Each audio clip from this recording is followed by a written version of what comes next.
Hello students, welcome to chemical science. और बच्चों, आज हम ऑर्गेनिक केमिस्ट्री का एक बहुत इंपॉर्टेंट टॉपिक स्टार्ट कर रहे हैं। ठीक है, तो आज उसका फर्स्ट लेक्चर है, मतलब इंट्रोडक्टरी क्लास है। और टॉपिक है बच्चों हमारा स्टीरियो केमिस्ट्री। ठीक है,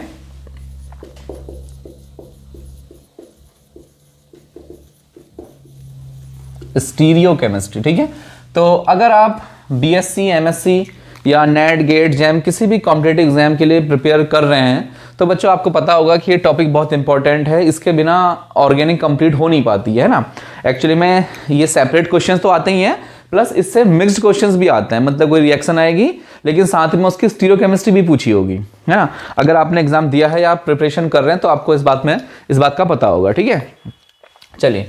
और अगर आप बीएससी, एमएससी स्टूडेंट हैं तो बच्चों आपके लिए भी लेक्चर काफ़ी इंपॉर्टेंट रहने वाला है। ये जितनी भी वीडियोस आएंगे इस टॉपिक की सब इंपॉर्टेंट है, बिकॉज मैं इसमें बेसिक से लेकर थोड़ा एडवांस तक चलेंगे और प्रीवियस ईयर के कुछ क्वेश्चंस को भी डिस्कस करेंगे। ठीक है, तो ये सभी के लिए मतलब एक इंपॉर्टेंट वीडियो रहने वाली है। चलिए, तो स्टार्ट करते हैं बच्चों स्टीरियो केमिस्ट्री। ठीक है, तो पहले मैं आपको बताता हूँ थोड़ा सा बेसिक स्टीरियो केमिस्ट्री एक्चुअली में होती क्या है।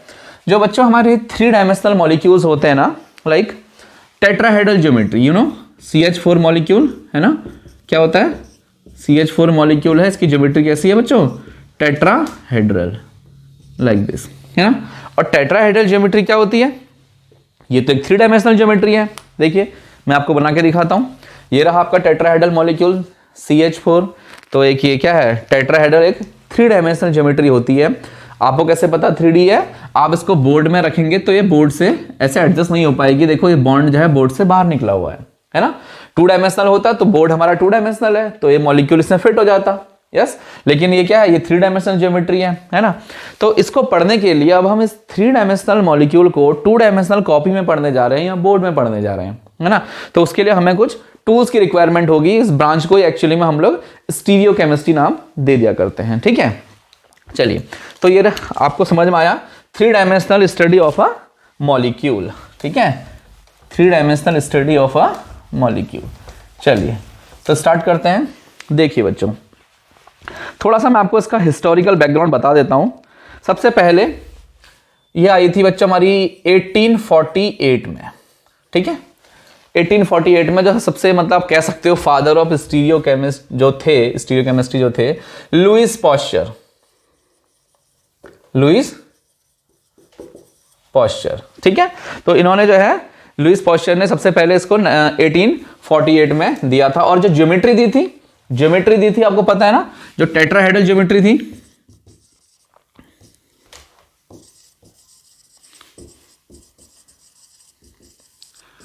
टेट्राहेड्रल ज्योमेट्री किसने दी थी? आप जानते हो ना, लीबेल एंड वॉन्टहॉफ ने। ठीक है, लीबेल एंड वॉन्टहॉफ, ये 2 साइंटिस्ट थे, आपने इनका नाम वैसे भी सुना होगा। तो इन्होंने जो है सबसे पहले टेट्राहेड्रल ज्योमेट्री दी थी एक्चुअली में। क्लियर है? और ये दी थी हमें 1874, हाँ 1874 में दी थी। क्लियर है? तो सबसे पहले इन्होंने इसको स्टडी किया था इसके बारे में। और देन उसके बाद जो 3 डायमेंशनल ज्योमेट्री आई थी, कौन सी? टेट्राहेड्रल ज्योमेट्री, जो आप CH4 में देखते हो, ये सबसे पहले किसने दी थी बच्चों? वॉन्टहॉफ ने। ठीक है, लीबेल एंड वॉन्टहॉफ एक्चुअली में। चलिए, अब तो ये इसका थोड़ा सा हिस्टोरिकल बैकग्राउंड था, कैसे आई, सबसे पहले से किसने पढ़ा, ज्योमेट्री कैसे आई, है ना। ओके, अब अच्छा पहले मैं इसके लिए बुक्स बता देता हूँ आपको। इसके लिए बुक्स कौन सी लेनी है? अगर आप बुक्स के साथ स्टडी करेंगे तो बहुत अच्छा रहेगा। तो बच्चों इसके लिए सबसे अच्छी जो मुझे बुक्स लगी हैं तो मैं आपको 2-3 रिकमेंड कर देता हूँ। आप इसमें से कोई भी पढ़ सकते हो। ठीक है, 1-2 तो रेफरेंस बुक हैं तो उनको तो आप ना ही पढ़ें तो ठीक रहेगा, क्योंकि वो बहुत टाइम टेकिंग होती है एक्चुअली में। देखिए, सबसे पहली किताब बच्चों इसके लिए डी नासीपुरी। ठीक है, डी नासीपुरी, ये बहुत इंपॉर्टेंट इसके लिए मुझे लगती है, बहुत इंपॉर्टेंट बुक है बच्चों ये, है ना। बहुत इंटरेस्टिंग भी है, आप इसे पढ़ोगे इसमें काफ़ी चीज़ें आपको मिलेंगी।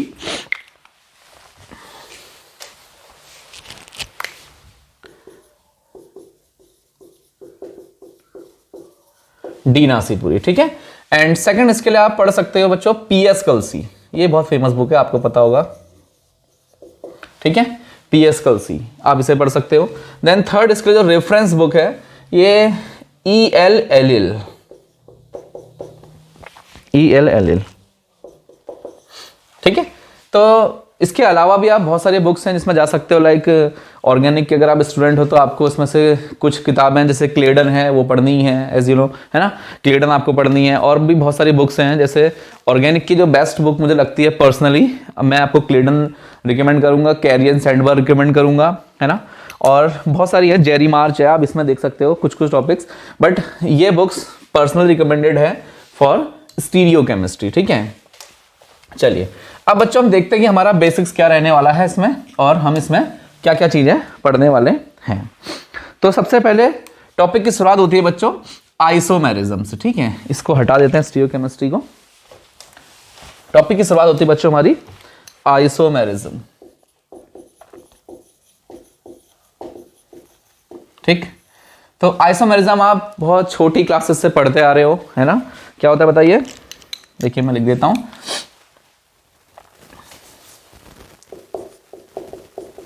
different compounds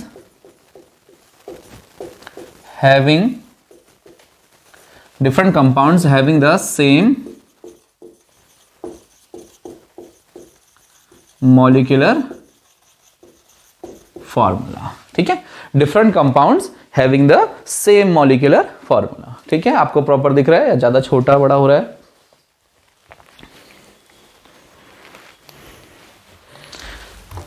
थोड़ा सा और बड़ा लिखने की कोशिश करता हूं।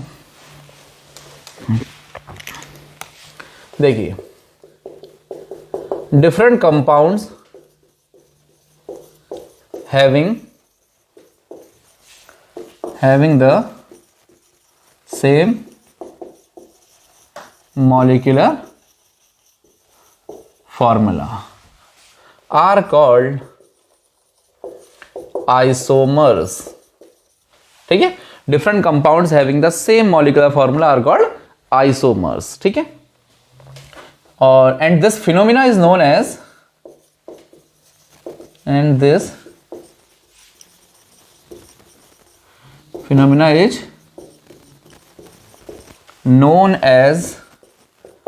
आइसोमेरिज्म, ठीक है। तो हम इसे क्या बोलते हैं बच्चों? आइसोमेरिज्म। क्लियर है ना?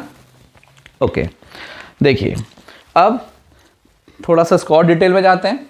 इसको आप नोट करते रहेंगे बच्चों। पैरेलल नोट्स बनाने बहुत ज़रूरी हैं, बिकॉज जब आप पढ़ाई करेंगे एग्जाम के लिए तो आपको वहाँ पे नोट्स की रिक्वायरमेंट रहेगी, ठीक है। देखिए तो आइसोमेरिज्म कितने टाइप की होती है मैं आपको बता देता हूँ।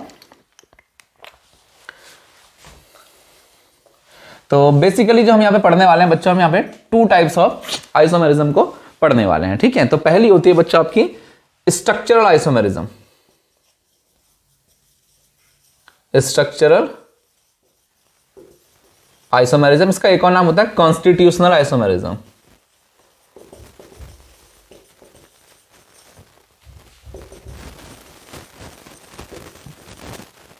ठीक है, कॉन्स्टिट्यूशनल आइसोमेरिज्म। और सेकंड टाइप की होती है बच्चों stereo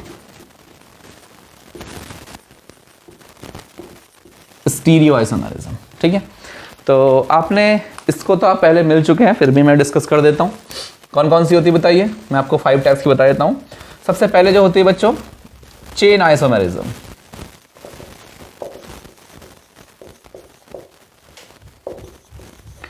and then second one is position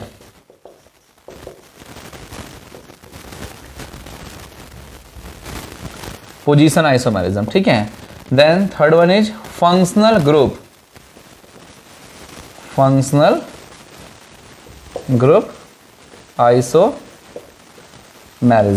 ठीक है। देन आती है आपकी टॉटामेरिज्म, एंड देन आती है आपकी लास्ट मेटामेरिज्म।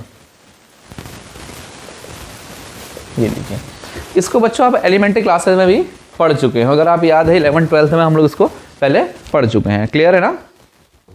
ओके चलिए देन अब हमारी आती है सेकंड टाइप की स्टीरियो बच्चों हमारी फर्दर 2 टाइप्स हैं। जैसे फर्स्ट है हमारी, इसको हटा देते हैं, ठीक है। हाँ, फर्स्ट है हमारी बच्चों कॉन्फर्मेशनल आइसोमेरिज्म,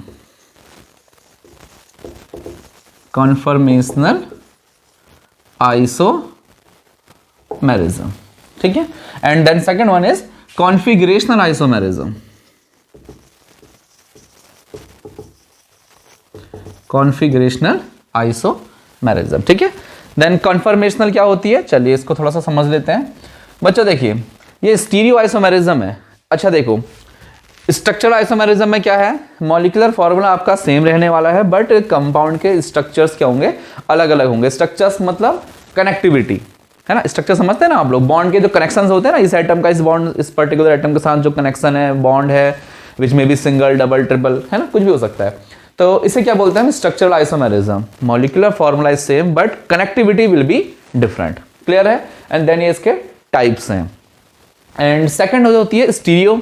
स्टीरियो आपको पता है, इसमें कनेक्शन वैक्शन को डिफर तो होने या नहीं होने वो बात की बात है, बट हमें ऐसा पता है कि ये 3 डायमेंशनल ये मॉलिक्यूल्स क्या होंगे, थोड़ा सा डिफर होंगे, एक तरह डिफरेंट होंगे एक दूसरे से। क्लियर। तो इसमें हमारे 2 टाइप के हैं, जैसे एक है हमारा conformational isomerism and then second one is configurational isomerism. Conformational का मतलब होता है जब 2 एटम्स के बीच में सिंगल बॉन्ड होता है ना, तो हम सिंगल बॉन्ड के अराउंड जो है मॉलिक्यूल को which can rotate, we can rotate. Like देखिए मैं आपको करके दिखा देता हूं। जैसे बच्चों हमारा ये देखिए कोई मॉलिक्यूल है ना, आप इसे पहचानते हैं कौन सा मॉलिक्यूल है, यस ये इथेन मॉलिक्यूल है, दिख रहा है ना आपको, CH3 सिंगल बॉन्ड CH3, ठीक है। तो ये है हमारा बच्चों इथेन मॉलिक्यूल। अभी मैं देख रहा हूं कि कार्बन कार्बन के बीच में सिंगल बॉन्ड है, और आपको पता होना चाहिए कि सिंगल बॉन्ड के अराउंड रोटेशन पॉसिबल होता है। देखिए लाइक समझ में आ रहा है ना, सिंगल बॉन्ड है तो सिंगल बॉन्ड के around molecule can be rotated. Like चलो यहां देखो, अब जैसे मैंने क्या करा, ये रहा आपका मॉलिक्यूल, मैं इस मॉलिक्यूल कैसे आपको दिखा रहा हूं, ठीक है। तो आप इसमें क्या देखते हो कि सर ये दोनों, ये एटम इस एटम के पीछे, ये इसके पीछे, और ये इसके जस्ट बैक साइड है ना। अगर सिंगल बॉन्ड के अराउंड रोटेशन पॉसिबल होता है तो मैं इसे रोटेट करके लाइक एक दूसरी स्टीरियो में ला सकता हूं ना, बताइए, है ना। अब देखिए, अब ये वाला जो एटम है इन दोनों एटम्स के बीच में लाई कर रहा है, लाइक सिमिलर, ये दोनों बिल्कुल एग्जैक्टली सेम है, समझ रहे हैं। तो हम इस टाइप की आइसोमेरिज्म हमारी निकल के आएंगी तो हम इसे क्या बोलते हैं बच्चों, कॉन्फर्मेशनल आइसोमेरिज्म। तो सिंपल सी बात है कि कॉन्फर्मेशनल आइसोमेरिज्म क्या होती है, ऐसे आइसोमर्स जो क्या होते हैं सिंगल बॉन्ड के अराउंड रोटेशन से निकल के आते हैं, है ना। 3 डायमेंशनल आइसोमर्स हैं, वो सिंगल बॉन्ड के अराउंड रोटेशन से निकल के आते हैं, उसे क्या बोल देते हैं हम लोग, कॉन्फर्मेशनल आइसोमर्स। ठीक हो गया, तो उसको लिख देते हैं लाइक, हाँ। तो कैसे आता है rotation around about, rotation about single bond, ठीक है, रोटेशन अबाउट सिंगल बॉन्ड, ठीक है। चलिए तो इसको डिटेल में हम लोग पढ़ेंगे, बहुत है इसमें पढ़ने के लिए। देन सेकंड हमारी आती है बच्चों कॉन्फिगरेशनल। अच्छा, ये फर्दर 2 टाइप्स होती है, ठीक है। कॉन्फिगरेशनल, पहली बात तो इसमें जो है रोटेशन होता है सिंगल बॉन्ड के अराउंड, तब जो नए नए स्ट्रक्चर्स बन के आते हैं उसे क्या बोलते हैं, कॉन्फर्मेशनल आइसोमेरिज्म, और स्ट्रक्चर्स को बोलते हैं बच्चों कॉन्फर्मर्स, ठीक है। और ये हमारी क्या है, कॉन्फिगरेशनल, इसमें रोटेशन नहीं होता, इसमें हमें करना पड़ता है बॉन्ड को ब्रेक करना पड़ता है, ठीक है। चलिए तो ये फर्दर 2 टाइप्स है, यहां पर देखो कैसे कैसे। एक होती है बच्चों आपकी ज्योमेट्रिकल, इसको आप सिस ट्रांस भी बोलते हो, ठीक है, सिस ट्रांस आइसोमेरिज्म बोल सकते हो। इसमें ज्योमेट्रिकल मतलब ये होती है कार्बन कार्बन में जब डबल बॉन्ड हो और रोटेशन थोड़ा रिस्ट्रिक्टेड रहे, रोटेशन यहां पर पॉसिबल नहीं हो पाता है, ठीक है। और दूसरी हमारी होती है बच्चों, इसको हम लोग बोलते, जैसे यह ज्योमेट्रिकल, और इसको बोलते हैं हम लोग इनैंशियोमर्स, भी आपने सुना होगा, इनैंशियोमर सुना है ना। अगर आप बीएससी एमएससी स्टूडेंट हैं, एमएससी स्टूडेंट है तो आपने पढ़ा होगा पहले, ठीक है। तो इनैंशियोमर्स वो क्या होते हैं, एक दूसरे के ऑप्टिकल आइसोमर्स होते हैं। तो ज्योमेट्रिकल आइसोमर्स या ज्योमेट्रिकल आइसोमेरिज्म, और दूसरा होता है बच्चों हमारा ऑप्टिकल आइसोमेरिज्म, ठीक है। इसमें क्या होता है, इनैंशियोमर्स होते हैं, इनैंशियोमर्स, क्लियर है, ठीक है। तो अब इन सबको हम लोग बहुत डिटेल में डिस्कस करेंगे, तो आपको सब चीजें एक एक करके सब क्लियर कर दूंगा मैं, यू डोंट वरी। क्लियर हुआ। तो बच्चों एक तरीका देखा जाए तो हमारा इंट्रोडक्टरी वीडियो था, और जिसमें कि हमने पढ़ा, थोड़ा सा हमने बैकग्राउंड देखा कि कैसे कैसे स्टार्ट हुई, ठीक है। और दूसरा मैंने आपको जो बुक्स बताई हैं बच्चों, आप ये बुक्स देखना, बहुत अच्छी बुक्स हैं, तो आप चाहो तो ले सकते हो, अदरवाइज कोई बात नहीं, वो मैं पढ़ा ही रहा हूँ, उसमें से आप कर सकते हो। ठीक है। और फिर हमारा जो टॉपिक आइसोमेरिज्म, इसमें से हमने देखा आइसोमेरिज्म 2 टाइप्स होती है बच्चों, एक होती है स्ट्रक्चरल या constitutional and then second one is stereo isomers, ठीक है, स्टीरियो आइसोमेरिज्म। कॉन्स्टिट्यूशनल आपने 11th स्टैंडर्ड में पढ़ी है, हालांकि आपने थोड़ा बहुत इंट्रोडक्टरी पार्ट उसका भी पढ़ा है ना। तो ये कौन कौन सी है देखो, chain isomerism, position, functional group, tautomerism and metamerism, ठीक। और स्टीरियो हमारी 2 टाइप की है, conformational and then second one is configurational. Conformational का मतलब, कॉन्फर्मेशनल आइसोमेरिज्म कब आती है बताइए, जब सिंगल बॉन्ड के अराउंड रोटेशन होता है और मॉलिक्यूल की नई नई ज्योमेट्रीज फॉर्म हो सकती हैं, है ना। देखिए अब ये मॉलिक्यूल है, इसमें कार्बन कार्बन के बीच में सिंगल बॉन्ड है, तो आप मुझे बता सकते हैं कि इसके नंबर ऑफ कन्फर्मर्स कितने होंगे बताइए, हैं, how many number of conformers are possible, ठीक। तो आप क्या कहोगे, कुछ नहीं करना है आपको, हल्का हल्का से घुमाते रहना है, तो नई नई ज्योमेट्रीज, नई नई 3 डायमेंशनल मॉलिक्यूल, 3 डायमेंशनली ये मॉलिक्यूल ज्योमेट्री जो है डिफर करती जाएगी, है ना। तो ऐसे करके तो आप इसमें इनफाइनाइट बना सकते हो, यस। तो ये क्या है, infinite number of conformers are possible, किसी भी मॉलिक्यूल के इनफाइनाइट नंबर ऑफ कन्फर्मर्स आप ड्रॉ कर सकते हो, ठीक है। और ये कॉन्फिगरेशनल में क्या होता है, ये फर्दर 2 टाइप्स की होती है, जैसे पहली को बोलते हैं बच्चों हम ज्योमेट्रिकल आइसोमेरिज्म, और इसके which also called cis trans isomerism. ये कब अराइज होती है, जब कार्बन कार्बन सिंगल बॉन्ड नहीं होता है, डबल बॉन्ड होता है, या फिर कार्बन कार्बन के बीच में जो बॉन्ड है वो रिस्ट्रक्शन, रोटेशन वहां पे रिस्ट्रक्टेड रहता है, मतलब ये सिंगल बॉन्ड के अराउंड ऐसे रोटेट नहीं कर सकते, जैसे ये करते थे ना, ये रोटेट नहीं कर सकते थे। ये कैसे करते थे, जैसे ये था, ये कार्बन कार्बन सिंगल बॉन्ड है ना, आप इसको जो है सिंगल बॉन्ड के अराउंड रोटेट कर सकते हो, ठीक है। तो हमारे जो नए नए फॉर्म्स बनेंगे उसे कन्फर्मेशनल आइसोमर्स कहेंगे, देन बट इसमें ऐसा नहीं होता। ये 2 टाइप्स होती है, ज्योमेट्रिकल एंड ऑप्टिकल। ज्योमेट्रिकल को बच्चों हम बोलते हैं सिस ट्रांस एंड ऑप्टिकल को बच्चों हम लोग क्या बोलते हैं, इनैंशियोमर्स। क्लियर है।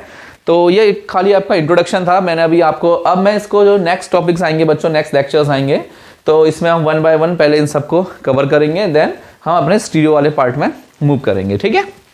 चलिए तो मिलते हैं फिर नेक्स्ट क्लास में बच्चों, अभी आप इसको नोट करिए।